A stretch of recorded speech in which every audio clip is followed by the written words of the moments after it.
What's going on, YouTube? Welcome back to another video. We have another Dark Magician deck profile for you. This one is a little bit different than what I showed previously.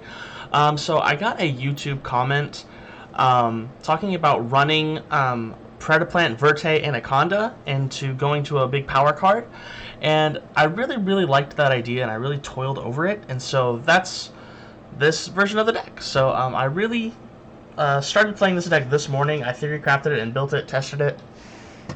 It is now 4 a.m. I've been playing Yu-Gi-Oh! For like 8 hours trying to make this deck really good. So here's the version of the deck that I have going. So I'm going to go ahead and pull it up here. Again, before we get into this deck profile, if you do want to subscribe to the channel, I would definitely appreciate it. We are on the road to 100 subs. We're at 70. We're almost there. So if you guys want to like the video, comment, and subscribe, I'd appreciate it a ton. You don't have to, but it does make me feel all warm and fuzzy inside when you do. So let's get into the deck profile. So starting off first, this is a Dark Magician deck, so we are going to run 3 Dark Magician, the big boy itself. There's really no explaining for this card. You have to run it. It's just the best card in the deck. So, and then you're going to be a little surprised. We are running 1 Blue Eyes White Dragon. Now, if you can't decide between running Blue Eyes or Dark Magician, I think you're going to really like this deck because we are able to run both. 1 copy of Blue Eyes, and it's for Spice that I'll show you later. And then, of course, again, this is a Dark Magician deck, so we are running the core. So this is Magician's Soul. We're going to run 3 copies of Magician's Soul. So this card is super huge. This card is draw power, and it is also a way to get a Dark Magician in the grave to do Dark Magician things with Eternal Soul and Dark Magical Circle and everything like that. Okay, going on next, we have Magician's Rod. So Magician's Rod is the searcher of the deck.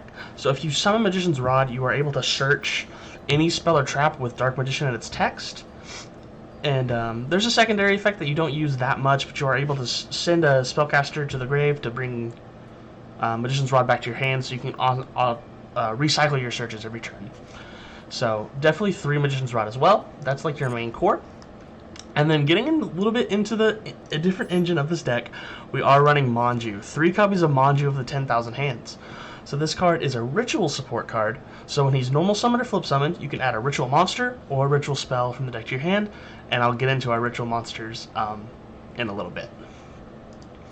Okay, we are running the 1 copy of Dark Magician Girl just because a lot of Dark Magician support does require Dark Magician Girl now.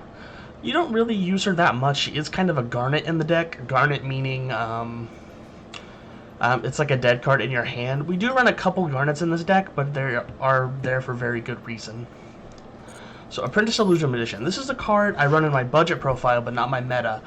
But this card, you can special summon it. It's a 2,000. It's basically another Dark Magician Girl, but you discard a card in your hand and special summon it, and then you can add a Dark Magician from your deck to your hand. And she also boosts Dark Spellcaster monsters by 2,000 attack when they are battling. You can tribute her from the field or in your hand, and it's kind of like a nice hand trap, kind of like a little baby Honest. Next card is a little bit of a tech. I really like this card in Dark Magician, and so this is Cosmo Brain. We run 2 copies of Cosmo Brain. So Cosmo Brain must be special summoned by sending 1 non-effect monster, Dark Magician, from your hand or face it to the graveyard. So you can ditch a Dark Magician, put it in the grave, and summon Cosmo Brain, and then it has 2,900 attack. Because Cosmo Brain, this card gains attack equal to the level of the monster sent to the graveyard this way, times 200. And then also, once you summon Cosmo Brain, you contribute it or any other effect monster to special summon a normal monster. So this allows us to tutor out our Dark Magicians.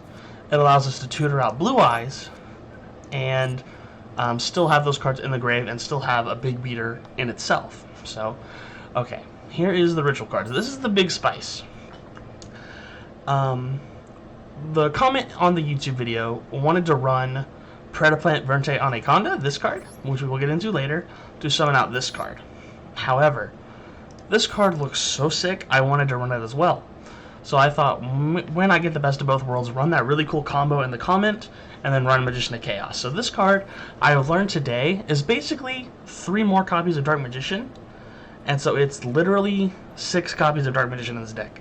It's insane, and plus he has the ability, you can target 1 card on the field. Whenever a spell and trap card is destroyed once per turn, you can target a card on the field, destroy it. So, and this card is treated as a Dark Magician.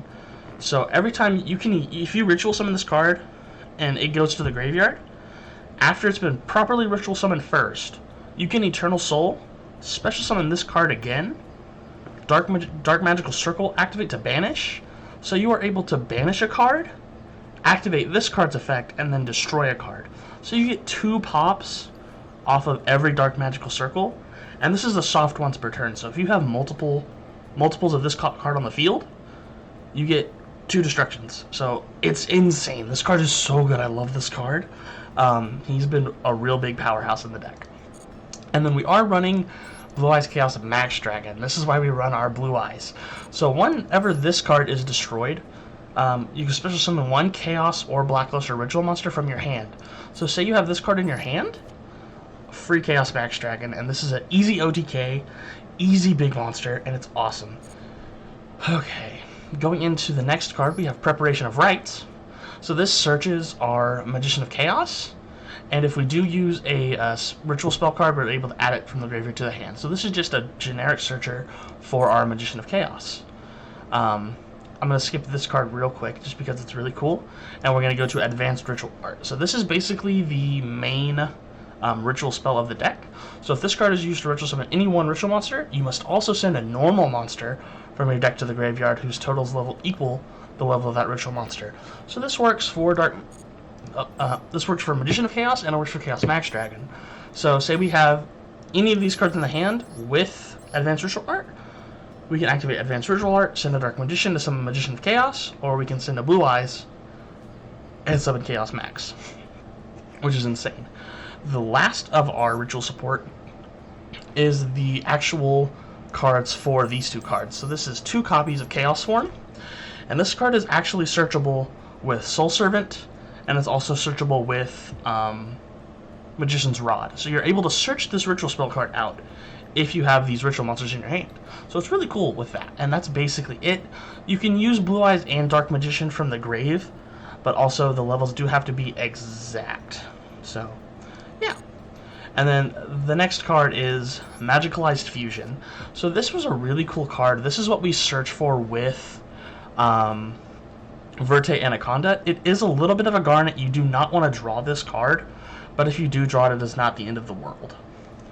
And so what this card does is you can fusion summon 1 spellcaster fusion monster from the extra deck by banishing the fusion materials from the field or the graveyard.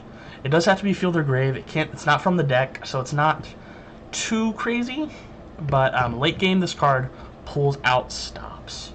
So yeah. And then we have the basic Dark Magician core. I've been over this a ton.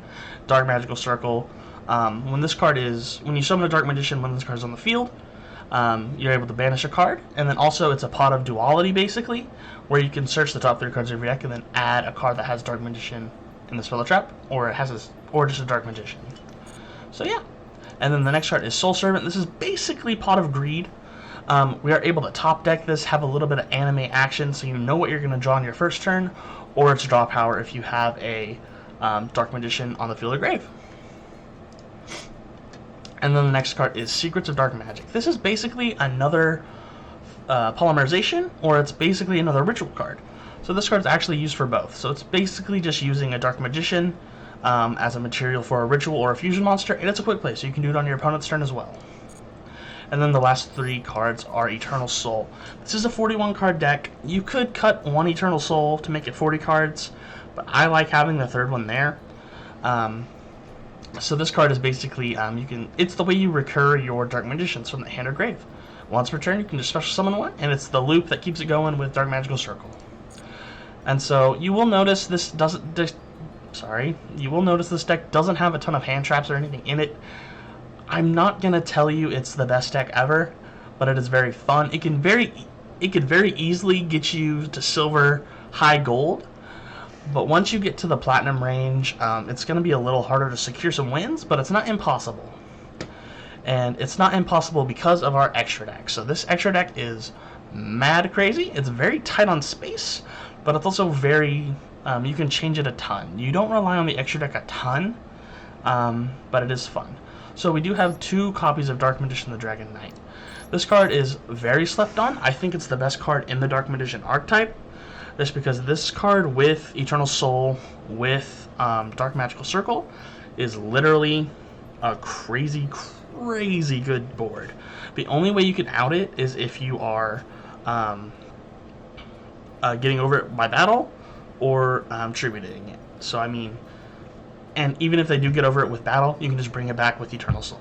It's absolutely insane. This card is so good, and we're able to use it with our Blue Eyes, with our Chaos Max, and one of our other extra deck cards. This card is awesome, and I really wanted to run it in my meta build, but I just couldn't find the space for it. So this card is finding a nice home in this version of the deck. We run 2 copies of that. And then we run the 1 Dark Magicians. We use this with Secrets of Dark Magic, and also with Magicalized Fusion if we do not have the next cards for Quintet Magician. One thing about the Dark Magicians, I slept on this card. I slept on this card a lot. I didn't think it was that good, but this card's draw power is insane. I like to just sit on this card first turn, if I'm able to do it, and then just keep drawing cards. It's so good. Now, I mentioned Quintet Magician. This card is insane. It's our big boss monster. It is a boss monster. It is a win condition. It's a little bit underwhelming when you think about the power of cards today. But it is very good. So with 5 Spellcaster monsters, must be fusion summoned. If this card is fusion summoned using 5 Spellcaster monsters with different names, you can destroy all cards your opponent controls. That's the blanket effect. Just by summoning it even if you don't summon it with 5 Spellcaster with monsters with different names, this face-up card on the field cannot be tributed, so it can't be Kaiju, nor used as a fusion material, can't be super polyed, and it cannot be destroyed by card effects. So that is pretty good. However, it can be targeted, banished, it can be targeted, sent back to the deck, sent back to the hand. So I mean, it's not the greatest card, but it's so rewarding late game, like putting this card on the field, and it's a very good push to win. So this card is very fun, and we are able to use it with our Verte Anaconda. So basic Xyz monsters, we do run the number 11 Big Eye. Just a Spellcaster monster on the field. We can take control of an opponent's monster. Ebon Illusion Magician's probably the one you go into the most. You can overlay a Magician of Chaos and a Dark Magician to just keep more Dark Magicians in play. Red Eyes Flare Metal Dragon. This is the cheeky card of the deck. So say you're close to OTKing your opponent, you say they have like 500 life points left, just make this card and sit on it, and they have to activate a card and kill themselves, or they just have to set and they can't activate cards. And then, so this is Imduk. Imduk, the World Challenge Dragon. This card's not very good for this deck. However, it is a Link 1 Dragon monster for a normal monster. So you're able to get an effect monster for any more of these Link summons here, like Verte Anaconda or things like that. And it's also a dragon to work with our Dark Magician, the Dragon Knight, if we ever need it. Not much to say in this deck. He doesn't do anything besides be a dragon monster and an effect monster for Link climbing. Linkuriboh. Linkuriboh's just a safe pick for Magician's Soul. Linkuriboh, Link 1 monster, just negates an attack basically, and you can do that twice. Nightmare Phoenix, just generic back row removal with 2 monsters with different names. Discard a card, destroy a spell or trap card on the field, and you can draw the card, but it never really comes up. It's usually just a back row removal. IP Masquerena. This card is probably the second most used card I go into. So with 2 non-link monsters, you can go into this card, and then with any other monster on the field, it's an interruption on your opponent's turn by going into Nightmare Unicorn to bounce a card back to the deck. And so that is just that little Nightmare package. I usually run this in all my Dark Magician decks. And then so Predaplant Verte Anaconda. This is the late game win con.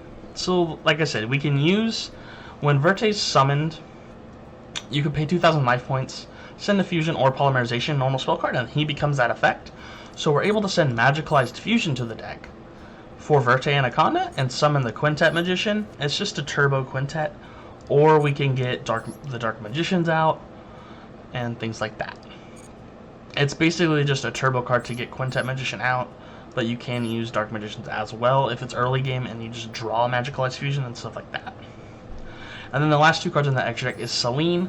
Selene is a late game monster I go into to special summon a spellcaster from the deck or grave, but she's really just the way to get into Access Code Talker. I've talked about this card in almost every deck profile I've made. If you don't have this card in Master Duel, craft it. It's a instant win, basically. So when this card is link summoned, you can target one link monster that was used as its material. We use Celine, so he gains 3,000 attack. So he's a 5,300 beater, and you can banish a link monster from the field or graveyard to destroy one card, and that is not once per turn. So it's basically just an OTK, win the duel. And that is the deck profile. So really, I've had a lot of fun. I've been working on this deck for like 8 hours. It's so late, but I really wanted to get this video made for you guys, so thank you so much for watching. Like I said, like, comment, subscribe. You don't have to, but it doesn't make me feel all warm and fuzzy when you do.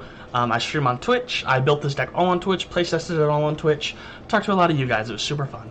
So yeah, thank you so much for watching. All my social media links are in the description below. Peace out, guys. Bye.